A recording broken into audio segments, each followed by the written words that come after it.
Hello friends, welcome to legal basic channel. This is advocate Amit Sabharwal. आज का topic बहुत ही different है।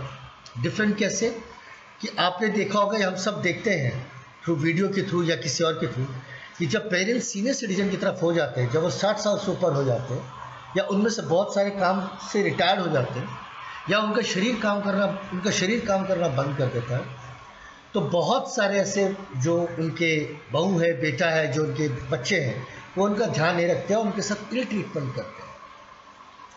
खाना ऐसा देते हैं जैसे बहुत बड़ा एहसान कर रहे हैं उनको। ऐसे केस में सीनियर सिटीजन बहुत लाचार हो जाते हैं और उनको वो पता ही नहीं चलता है कि कानून उनके लिए भी है।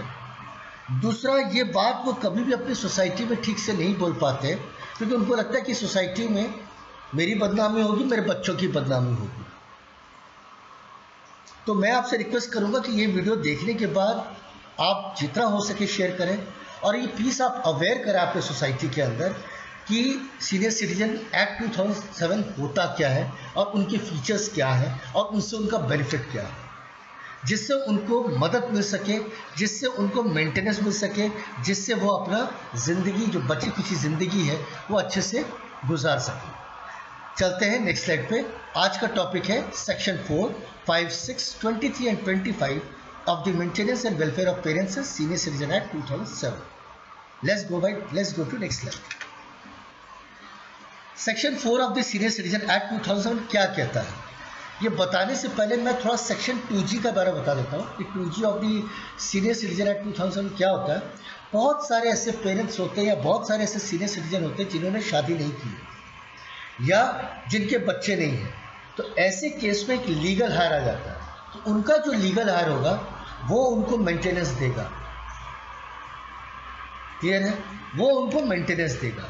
आगे का मैं प्रोसेस बताऊंगा कि कैसे होगा, लेकिन ये सेक्शन 2G ये कहता है कि ऐसे सीनियर सिटीजन है जिनकी शादी नहीं हुई है या जिनकी औलाद नहीं है, तो ऐसे में जो उनका लीगल हायर होगा वो उनको मेंटेनेंस देगा।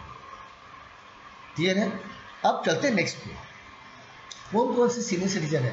वो सीनियर सिटीजन जो अपने आप को मेंटेन नहीं कर पा रहे या जिनका गुजारा बख्ता उतना नहीं है, या वो पेंशन में रह रहे हैं, पेंशन भी बहुत कम आती, 500 रुपये, 1000 रुपये, कोई प्रोविडेंट फंड पे जी रहा है या कोई LIC पॉलिसीज पे जी रहा है, या वो लोग जो कुछ नहीं कर पा रहे हैं, उनके पास कोई आमदनी नहीं है और उनके बच्चे भी उनका ध्यान नहीं रखते हैं, उनके साथ इल ट्रीटमेंट करते हैं। तो ऐसे पेरेंट्स भी सेक्शन 4 के अंदर आते हैं और वो लायबल है कि उनको मेंटेनेंस दिया जाए, कैपेबल है कि उनको मेंटेनेंस मिला जाए अपने बच्चों से। दूसरा, पेरेंट और ग्रैंड पेरेंट अगेंस्ट वन और more of his children not being a minor, मतलब ऐसे बच्चे जो माइनर नहीं हैं उनसे भी वो एप्लीकेबल है, उनसे वो मेंटेनेंस ले सकते हैं अगर उनके साथ इल ट्रीटमेंट होता है या उनको वो मेंटेनेंस नहीं प्रोवाइड करते या उनका वो टेक केयर नहीं करते। Is that clear? Section 4 of the senior citizen act 2007। Let's go to the next slide. Section 5, this is the most important section of the Senior Citizen Act 2007. ये कहता है कि सेक्शन 5 के अंदर सीनियर सिटीजन एक्ट एप्लीकेशन बनाएगा। कौन बनाएगा? जो अपने आप को मेंटेन नहीं कर पा रहे। तो ऐसे केस में सेक्शन 5(1) बताता है कि उनको एक एप्लीकेशन बनानी पड़ेगी और उस एप्लीकेशन के बारे में उनको बताना पड़ेगा कि वो कहाँ रहते हैं, तो क्या कर रहे हैं, क्या नहीं कर पा रहे हैं, क्या तकलीफ है, बच्चे उनको ध्यान नहीं रखते हैं, उनके साथ इल ट्रीटमेंट करते हैं, वो सारा का सारा सेक्शन 5(1) के अंदर बताया जाता है। और जो ट्रिब्यूनल है, जो सब सीनियर सिटीजन की एक्ट की बारी आती है, तो tribunal immediately suo motu action लेता है, कोग्रेंस लेता है। चलते हैं नेक्स्ट पे। देखिए, मैंने 1 के बाद 3 लिखा है, 2 मैंने नहीं लिखा है। पहले मैं 3 समझा देता हूँ, फिर मैं आपको 2 समझाऊँ। जब सीनियर सिटीजन एक एप्लीकेशन बनाते हैं थ्रू लीगल काउंसिल, तो जब वो एप्लीकेशन एक्सेप्ट हो जाती है, तो जो ट्रिब्यूनल है, जो SDM ऑफिस है या DM ऑफिस है, तो वहाँ पे वो जब एप्लीकेशन एक्सेप्ट होने के बाद उनको नोटिस भेजते हैं। किसको? बच्चों को, जिनके खिलाफ शिकायत लगाई गई, उनको वो नोटिस भेजते हैं। नोटिस भेजने के बाद जो सेक्शन 2 कहता है 5(2) कि ट्रिब्यूनल क्या करता है कि जब तक ये प्रोसीडिंग चलेगी तब तक वो मेंटेनेंस बांध देते हैं उसका। तो मेंटेनेंस बांधने के पीछे भी क्राइटेरिया होता है।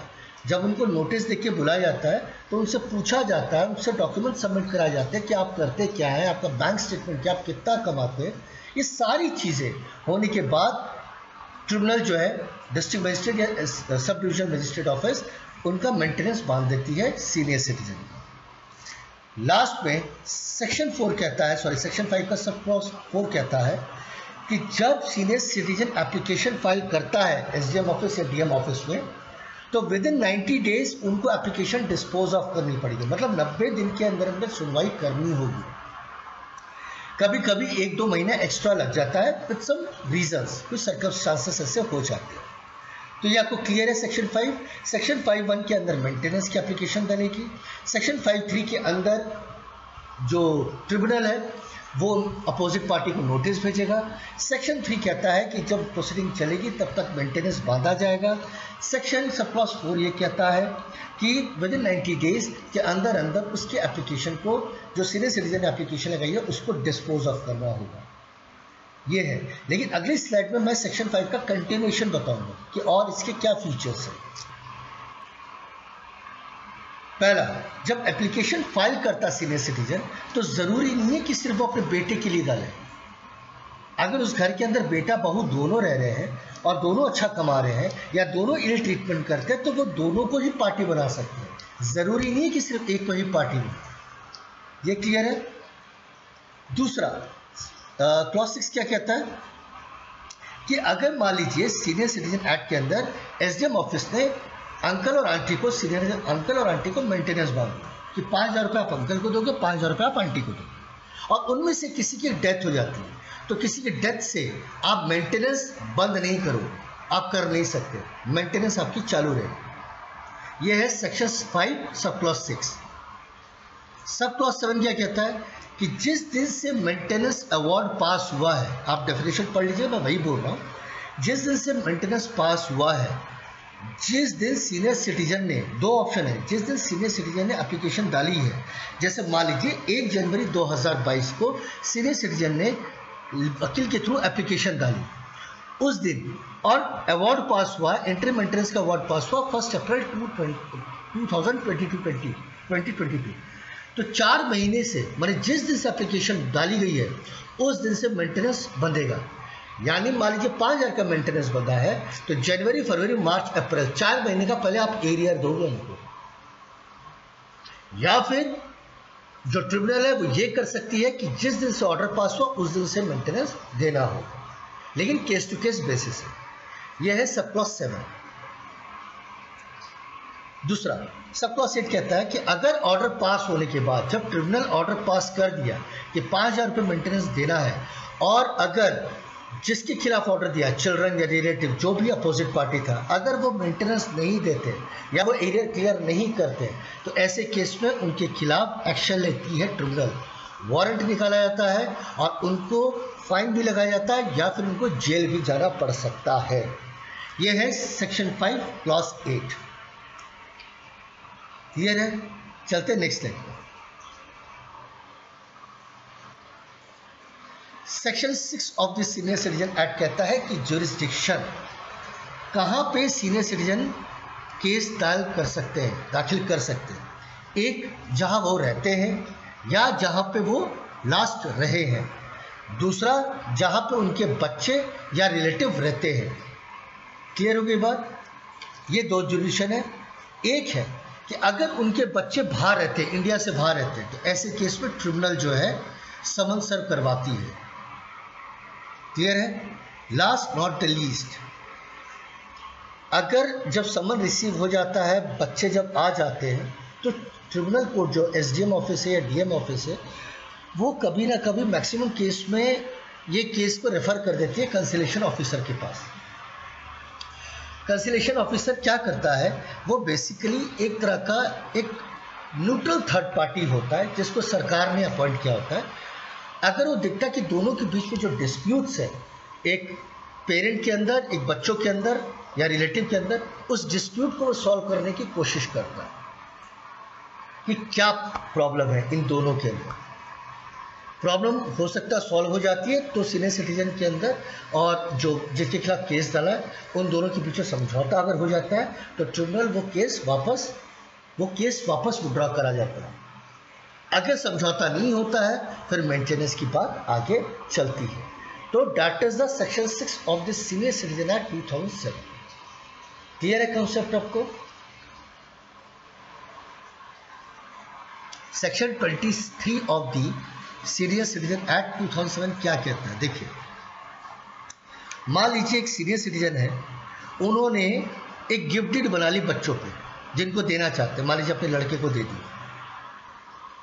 और उन्होंने ये कह दिया कि जब तक बेटा मैं जिंदा हूँ तुम मेरा टेक केयर करोगे, हेल्थ से लेके एमिनिटीज़ को लेके खाने पीने को लेके। तो बच्चे ने बोला हाँ हाँ पापा बिल्कुल करेंगे, क्यों नहीं करेंगे। और जैसे ही वो प्रॉपर्टी अपने नाम पे होती है बच्चे उनको घर से बाहर निकाल देते हैं या ओल्ड एज होम में भेज देते हैं या उनका टेक केयर नहीं करते, उनके साथ इल ट्रीटमेंट करते हैं। अब प्रॉपर्टी तो दे दी ना बच्चे को नाम से, अब माँ बाप को समझ ही नहीं आ रहा तो अब हम करें तो क्या करें कि कोर्ट कचहरी का चक्कर तो थोड़ा सा लंबा ही होता है, हम सबको पता है। तो ऐसे केस में सेक्शन 23 के अंदर वो केस फाइल कर सकते हैं। लेकिन ऐसे बहुत सारे सीनियर सिटीजन हैं जो इनकेपेबल है तो नहीं कर सकते। तो ऐसे केस में जो ऑर्गेनाइजेशन होती है, एनजीओज जो होते हैं, जो कहते हैं हम मदद करते हैं, ऐसे केस में उनका भी सहारा लिया जा सकता है। लेकिन ये सवाल से एक सवाल मेरे समझ में भी आया होगा, एक जहन में आया, सोचा मैं आपसे शेयर करूं। ये ओल्ड एज में जो बच्चे डाल देते हैं अपने माँ बाप को, तो ओल्ड एज वाले होम को ये एक्ट के बारे में नहीं पता है क्या वो उनका अधिकार नहीं होता है कि अगर किसी बच्चे ने उनकी प्रॉपर्टी रख रखी है और उनको घर से बाहर निकाल दिया गया है तो उन पर कुछ वो एक्शन ले? मैंने ये सवाल है, मेरे को जवाब नहीं पता, जवाब मुझसे शायद आप बेहतर जानते हैं। चलते next section 24 of the senior citizen act. अगर कोई बच्चे अपने माँ बाप को, डेफिनेशन अलग चीज़ है, मैं आपको बता रहा हूँ, अगर कोई बच्चे अपने माँ बाप को अबंडन कर देते हैं या उनको ओल्ड एज होम पे भेज देते हैं या उनका टेक केयर बिल्कुल नहीं करते या वो घोषित कर देता हमारे माँ बाप नहीं है और उनके बुरी दुर्गति पे कहीं ना कहीं उनको ड्रॉप कर देते हैं, छोड़ देते हैं, ऐसे केस में उनको 3 साल की सजा है और 5,000 रुपये का जुर्माना। पॉइंट ये वीडियो बनाने का ये था कि सर आप अपनी सोसाइटी के अंदर, अपनी सोसाइटी के अंदर अगर आप ये किसी तरह का प्रॉब्लम देखते हो तो प्लीज़ उनकी मदद कीजिए और उनका अधिकार उनको दिलाइए।